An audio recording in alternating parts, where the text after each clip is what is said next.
প্রিয় ভিউয়ার্স, এখানে দেখতে পাচ্ছেন আজকে আম্মু তুলসী পাতা দিয়ে চা বানাবে। তুলসী পাতা চায়ের উপকারিতা হচ্ছে এটি আপনার জ্বর, সর্দি, কাশি সমস্ত কিছু ভালো করে দেয় এবং এটার মধ্যে অনেক ঔষধি গুণাগুণ আছে যা আপনার শরীরটাকে অত্যন্ত রিফ্রেশ রাখবে। তো এই জন্য আম্মু এখানে তুলসী পাতা নিয়েছে কিছু, এটা আমাদের ছাদের গাছগুলো থেকে নেওয়া।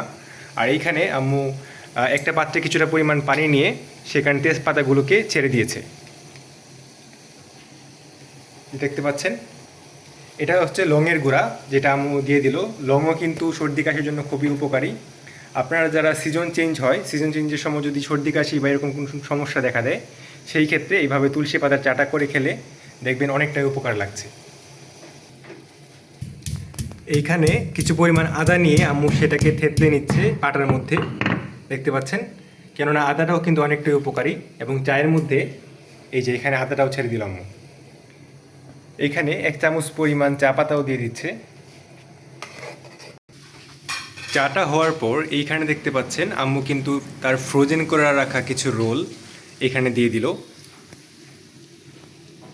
বিকালের নাস্তায় কিন্তু এইভাবে বিফ রোলের কোনো জুড়ি নেই।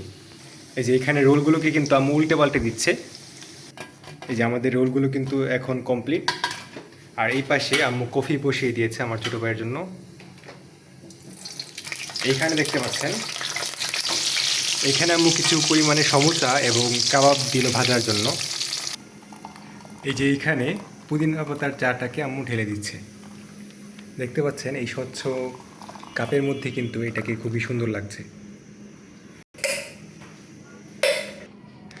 তো ভিউয়ার্স, আমাদের বিকেলের নাস্তা কিন্তু কমপ্লিট। চলুন আপনাদেরকে পুরোটা দেখাই যে এখন কি মোট আয়োজন করা হলো। এই যে দেখতে পাচ্ছেন এটা ছিল আম্মুর কেক, মাল্টা কেক, যেটা আপনারা অলরেডি চিনেন। এবং এইটা হচ্ছে বিফ রোল। আম্মু এটা বানালো আমার ছোটো ভাইয়ের জন্য, এটা আমার ছোটো ভাইয়ের খুবই প্রিয়।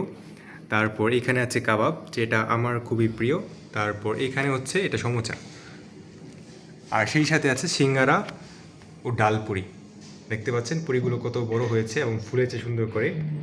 আর এটা হচ্ছে সেই তুলসী পাতার চা, যেটা আম্মু রেগুলার খেতে পছন্দ করে। তো ভিউয়ার্স, আজকের মতো এই পর্যন্তই। সকলে ভালো থাকবেন এবং এখানে কোন নাস্তাটা আপনাদের প্রিয় সেটা অবশ্যই কমেন্ট করে জানাতে ভুলবেন না। আজকের মতো এই পর্যন্তই। সকলে ভালো থাকবেন। আল্লাহ হাফিজ।